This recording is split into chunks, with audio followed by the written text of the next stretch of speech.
G'day guys, the fella you're seeing on screen at the moment is my grandfather, Roland, commonly known as Rolly.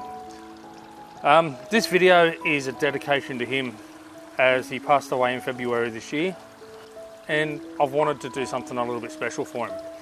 So what you're about to see is the restoration of his old boat.